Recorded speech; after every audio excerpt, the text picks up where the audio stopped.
হলো ঘরের ভিতরে। ওই বনি ইসরাইল লোকটা ডাকটা কয়, পানের ছেলে মেয়েরা, আমি মরার আগে একটা ওসিয়ত করে যাই। পানের ছেলেরা ডাকটা কয়, আব্বাজি বলেন আপনার কি ওসিয়ত আমাদেরকে জানায়া দেন। তখন লোকটা বলে, যে সময় আমি দুনিয়া থেকে চলে যাব, বিদায় হয়ে যাব, আমার রূহটা বাইর হয়ে যাবে, প্রাণটা বাইর হয়ে যাবে, ওই সময় তোমরা আমাকে মাটি দিও না, তোমরা আমাকে আগুন দিয়া পুরাইয়া জ্বালাইয়া দিও। চিল্লা এখন আল্লাহু আকবার।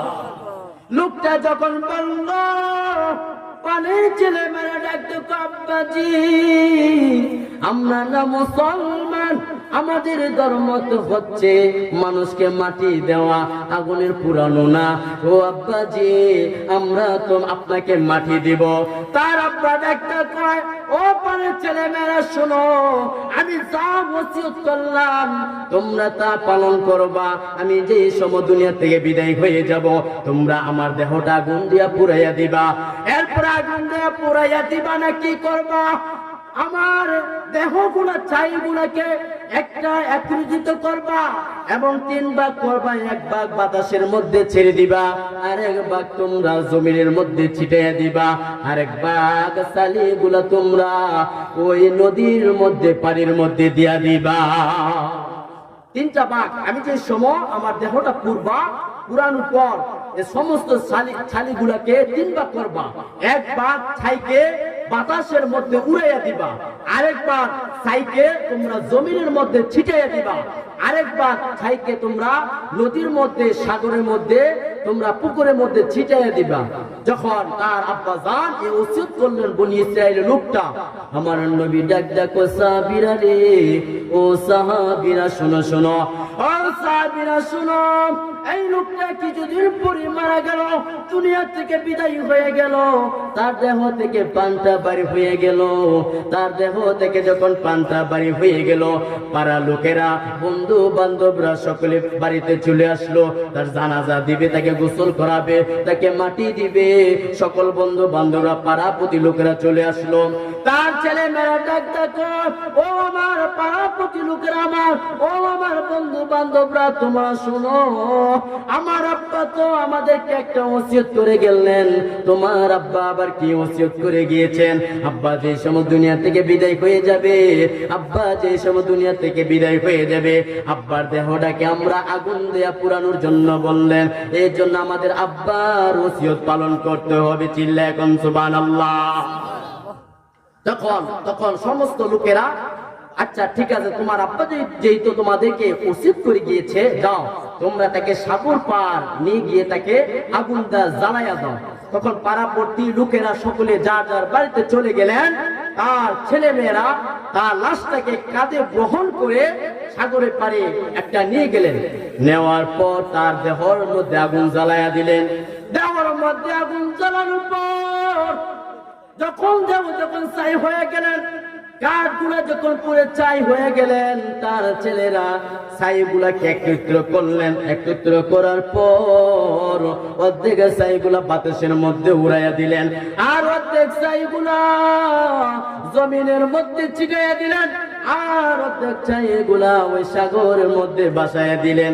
ছেলে মেয়েরা বাড়িতে চলে গেল। আমার আল্লাহ রব্বুল আলামিন, সকলে বলুন তো, আমার আল্লাহ ছাইগুলা যে ছিটাইয়া দিল, একটা মানুষ যে সময় দুনিয়া থেকে বিদায় হয়ে যায়, আমার আল্লাহ পাক রব্বুল আলামিন ওই মানুষটাকে জীবিত করতে পারে কি পারে না? জবান খুলে বলতে হবে, পারে কি পারে না? আমার ভাইরা, বন্ধুরা আমার, ও দাড়ি পাকনা মুরব্বী বাবার আমার, কবির খেলে মনোযোগ। আমার আল্লাহ রাব্বুল আলামিন একটা ডাক দিলেন, বাতাসে রে, ও বাতাস, ছাইগুলো একত্র হয়ে যা। বাতাসের ছাইগুলো একত্র হয়ে গেল।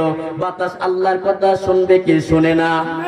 জবান খুলে বলতে হবে, শুনে কি শুনে না? আমার আল্লাহ যখন বাতাসকে ডাক দিলেন, ও বাতাস রে, তোমার ছাইগুলা দিকে উড়ে চলে গেল, দক্ষিণে চলে গেল, পশ্চিমে চলে গেল, উত্তরে চলে গেল, আকাশে চলে গেল, জমিনের মধ্যে পড়ে গেল। সমস্ত ছাইগুলো একত্র হয়ে যাও, একত্র হয়ে গেল। এবার আমার আল্লাহ জমিনের ছাইগুলাকে ডাক দিলেন, ওই জমিনের ছাইগুলা তোমরা একত্র হয়ে যাও। জমিনের ছাইগুলাও একত্র হয়ে গেল। আমার আল্লাহ পানি সাগরের ছাইগুলাকে ডাক দিলেন, ওই ছাইগুলারে তোমরা একত্র হয়ে যাও। যখন তিনটা পাক একত্র হয়ে গেল, আমার আল্লাহ বলল কোন বলতে ফায়াকুন, সঙ্গে সঙ্গে আমার আল্লাহ একটা জীবিত মানুষ আমার আল্লাহ বানায়া ফেললেন। আরো জোরে বল সুবহানাল্লাহ, আল্লাহু আকবার। আমার আল্লাহ পারে কি পারে না? আরো আওয়াজ দিয়ে বলতে হবে পারে কি পারে না? তখন আমার আল্লাহ পাক মানুষ একটা বানায়া ফেললেন। আমার আল্লাহ জিব্রাইলকে ডাক দিলেন, এই জিব্রাইল রে, ও জিব্রাইল তুমি কোন জায়গায়? জিব্রাইল, জিব্রাইল আলাইহিস সালাম ডাক দেখো, আল্লাহ লাব্বাইক লাব্বাইক আল্লাহ। ও জিব্রাইল রে, তুমি সাগরের মাঝখানে একটা পাথর দিয়া দাও। যখন একটা সাগরের মাঝখানে জিব্রাইল আলাইহিস সালাম পানির মধ্যে যখন পাথরটা দিলেন, পাথরটা দেওয়ার পর বেশি লইলেন, আল্লাহ কুদরতে চিল্লা কোন সুবহানাল্লাহ, আরো জোরে কোন সুবহানাল্লাহ। আল্লাহ পাক যখন জিব্রাইলকে ডাকে, জিব্রাইল জান্নাত থেকে একটা পাথর নিয়ে আসো। পাথরটা যখন জিব্রাইল আলাইহিস সালাম সাগরের মাঝখানে রাখলেন, সাগরের মাঝখানে রাখার পর পাথরটা বেশি লইলেন, চিল্লা করে আল্লাহু আকবার। আমার আল্লাহ পাক জিব্রাইলকে ডাক দিলেন, জিব্রাইল রে, এই জিব্রাইল, তার দেহটা ওই সাগরের মাঝখানে পাথর উপরে রেখে দাও। আমার আল্লাহর অর্ডার শুনে জিব্রাইল আলাইহিস সালাম তার দেহটা ওই পাথরের মধ্যে রেখে দিলেন। আমার আল্লাহ ডাক দিলেন, জিব্রাইল তার রূহটা বা তার দেহের ভিতরে ফিরাইয়া দাও। রূহটা যখন তার দেহের ভিতরে যখন ফিরাইয়া দিলেন, ফিরাইয়া দেওয়ার পর লোকটা কিছুক্ষণ পরে চক্ষু মেললেন, জীবিত হয়ে গেলেন। সুবহানাল্লাহ বলেন, আর জোরে কোন সুবহানাল্লাহ। লোকটা কতক্ষণ পর যখন দেহের ভিতরে রূহটা ঢুকলেন, ঢুকার পর কিছুক্ষণ পরে লোকটা যখন তাকাইলেন, তাকায় দেখে রে লোকটা জমিনের মধ্যে না, আকাশের মধ্যে না, লোকটা সাগরের মধ্যে ভেসে আছে। চিল্লায় কোন সুবহানাল্লাহ। লোকটা ডাক দিলেন, আল্লাহ গো, ও গো মায়ার আল্লাহ। লোকটা কাঁদতেছে, চোখ দিয়ে বেয়ে বেয়ে পানি পড়ে। আমি না আমার ছেলে মেয়েদেরকে বললাম বাতাসের মধ্যে উড়ে দিতে ছাইগুলা। আমার ছেলে মেয়েদেরকে না বললাম জমিনের মধ্যে ছাইগুলা ছিটিয়ে দিতে। আমি না আমার ছেলে মেয়েদেরকে বললাম নদীর মধ্যে ছাইগুলা ছিটিয়ে দেখতে। এখন যে আমি পাথরের মধ্যে বসা সাগরের মাঝখানে, কারণটা কি? লোকটা কাঁদতেছে। আমার আল্লাহ এহলাম করে জানায়া দিলেন, এই আমার বান্দারে, ও গুনাহগার বান্দারে, আমি জানতে চাই, আমি জানতে চাই তুমি কেন তোমার দেহটা পুরাইলা? লোকটা কান্দে কান্দে রে, লোকটা বলে, আল্লাহ, ও গো পানের আল্লাহ, ও দয়ার আল্লাহ, মায়ার আল্লাহ, আমি এই জন্য আমার দেহটা পুরাইলাম রে আল্লাহ। তুমি যে জাহান্নামের আগুন লাগছো, ওয়া মা আদরাকা মাল হুতামা নারুল্লাহিল মুকাদা, তুমি আল্লাহ জাহান্নামের ভিতরে এমন ভয়াবহ আগুন লাগছো রে আল্লাহ। এই আগুনের ভিতরে যদি আমি প্রবেশ করি রে আল্লাহ, আমার দেহটা তো পুড়ে ছাই হয়ে যাবে। ও আল্লাহ, তোমার জাহান্নামের আগুনটা আমি সহ্য করতে পারবো না। ও পানের আল্লাহ, এই জন্য বললাম রে, আমার দেহটা আমার ছেলে মেয়ে যেন পুরাইয়া দে।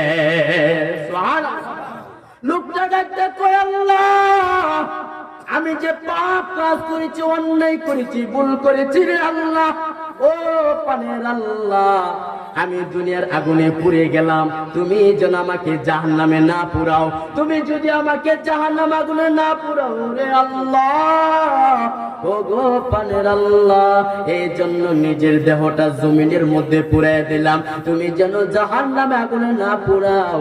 আমার আল্লাহ ডাক দেখো, বান্দা রে বান্দা, যা যা যা, তুই যেহেতু আমাকে ভয় করলা, তুমি যেহেতু আমাকে ভয় করলা, আমি আল্লাহ তুমি যে তোমার জাহান্নামে আগুনকে ভয় করলা, আমার কবরকে ভয় করলা, হাসরকে ভয় করলা, মিজানকে ভয় করলা, ফুলসিরাতকে ভয় করলা। যা যা বান্দারে, আমি আল্লাহ তোর জীবনের গুনাহগুলা মাফ করে দিয়েছি। আর যেরকম সুবহানাল্লাহ। আমার আল্লাহ ডাক দেখো, আমার আল্লাহ ডাক দেখো, বান্দারে ও বান্দারে, আমি আল্লাহ শুধু তোর জীবনের গুনাহগুলি আমি আল্লাহ মাফ করলাম না, যা যা তোরে আমি আল্লাহ জান্নাতের ভিতরে ঢুকাইয়া দিলাম। আর